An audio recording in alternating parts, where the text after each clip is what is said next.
أعوذ بالله من الشيطان الرجيم. بسم الله الرحمن الرحيم. ألف لام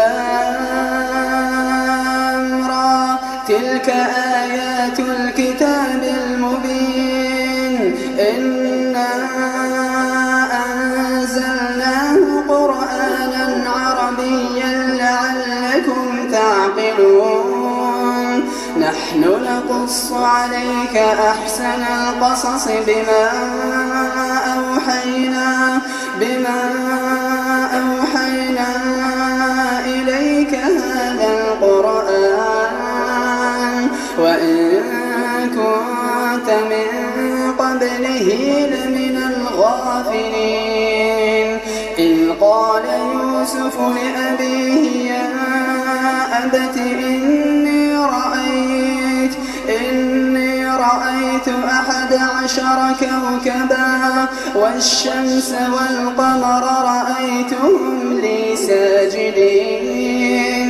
قال يا بني لا تقصص رؤياك على إخوتك فيكيدوا لك كيدا. إن الشيطان للإنسان عدو مبين. وكذلك يجتبيك ربك ويعلمك من تأويل الأحاديث ويتم نعمته عليك وعلى آل يعقوب كما أتمها على أبويك من قبل إبراهيم وإسحاق. إن ربك عليم حكيم.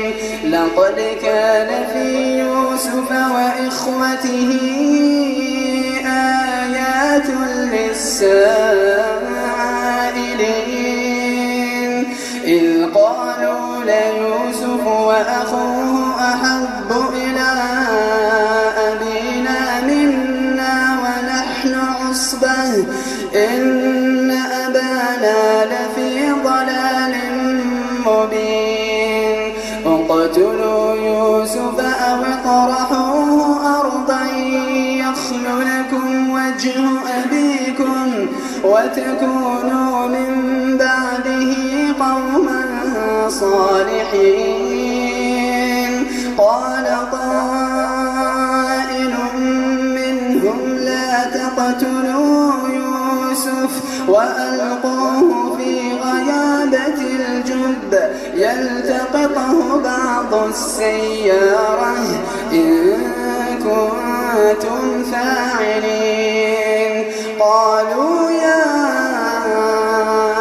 أبانا ما لك لا تأمنا على يوسف وإنا له لناصحون. أرسله معنا غدا يرتع ويلعب وإنا له لحافظون. قال إني ليحزنني أن تذهبوا به وأخاف أن يأكله الذئب وأنتم عنه غافلون. قالوا لئن أكله الذئب ونحن عصبة إنا إذا لخاسرون. فلما ذهبوا به وأجمعوا أن يجعلوه في غيابة الجب وأوحينا إليه لتنبئنهم بأمرهم هذا وهم لا يشعرون. وجاءوا أباهم عشاء يبكون. قالوا يا أبانا إنا ذهبنا نستبق وتركنا يوسف عند متاعنا فأكله الذئب وما أنت بمؤمن لنا ولو كنا صادقين. وجاءوا على قميصه بدم كذب قال بل سولت لكم أنفسكم أمرا فصبر جميل والله المستعان على ما تصفون. وجاءت سيارة فأرسلوا واردهم فأدلى دلوه قال يا بشرى هذا غلام وأسروه بضاعة والله عليم بما يعملون. وشروه بثمن بخس دراهم معدودة وكانوا فيه من الزاهدين. وقال الذي اشتراه من مصر لامرأته أكرمي مثواه عسى أن ينفعنا أو نتخذه ولدا وكذلك مكنا ليوسف في الأرض ولنعلمه من تأويل الأحاديث والله غالب على أمره ولكن أكثر الناس لا يعلمون. ولما بلغ أشده آتيناه حكما وعلما وكذلك نجزي المحسنين. وراودته التي هو في بيتها عن نفسه وغلقت الأبواب وقالت هيت لك قال معاذ الله إنه ربي أحسن مثواي إنه لا يفلح الظالمون. ولقد همت به وهم بها لولا أن رأى برهان ربه كذلك لنصرف عنه السوء والفحشاء إنه من عبادنا المخلصين. واستبق الباب وقدت قميصه من دبر وألف يا سيدها لدى الباب قالت ما جزاء من أراد بأهلك سوءا إلا أن يسجن أو عذاب أليم. قال هي راودتني عن نفسي وشهد شاهد من أهلها إن كان قميصه قد من قبل فصدقت وهو من الكاذبين. وإن كان قميصه قد من دبر فكذبت وهو من الصادقين.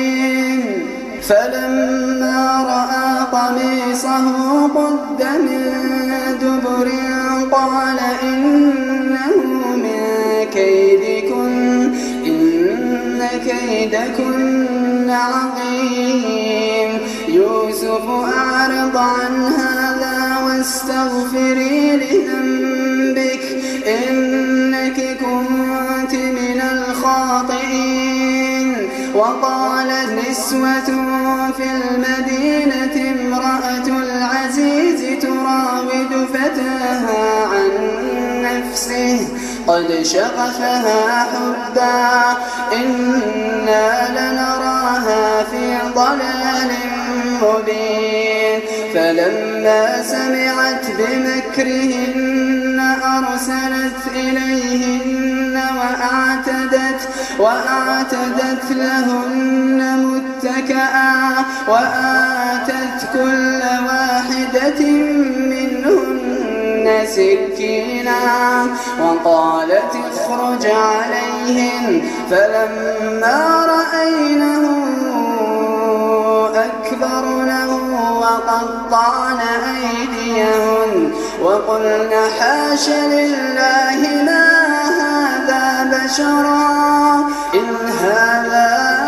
إلا ملك كريم قالت فذلكن الذي لمتنني فيه ولقد راودته عن نفسه فاستعصم ولئن لم يفعل ما آمره ليسجنن وليكونن من الصاغرين قال رب السجن أحب إلي مما يدعونني إليه وإلا تصرف عني كيدهن أصب إليهن وأكن من الجاهلين فاستجاب له ربه فصرف عنه كيدهن إنه هو السميع العليم ثم بدا لهم من بعد ما رأوا الآيات ليسجننه حتى حين ودخل معه السجن فتيان قال أحدهما إني أراني أعصر خمرا وقال الآخر إني أراني أحمل فوق رأسي خبزا تأكل الطير منه نبئنا بتأويله إنا نراك من المحسنين قال لا يأتيكما طعام ترزقانه إلا نبأتكما بتأويله قبل أن يأتيكما ذلكما مما علمني ربي إني تركت ملة قوم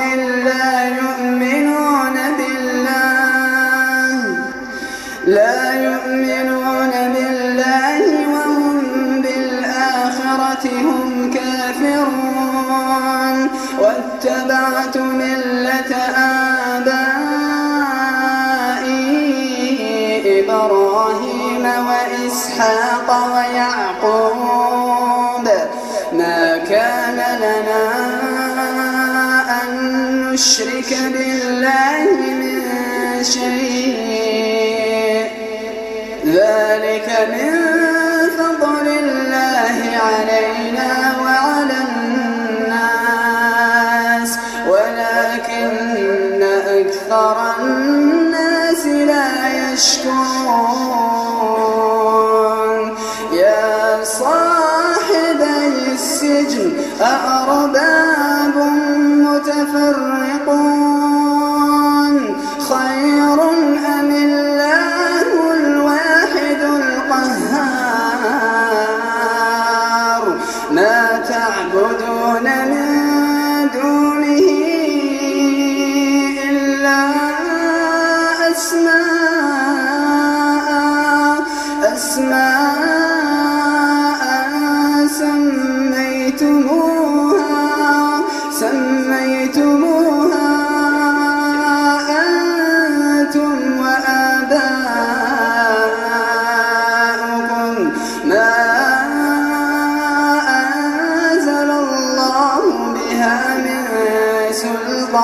الشيطان إن الحكم إلا لله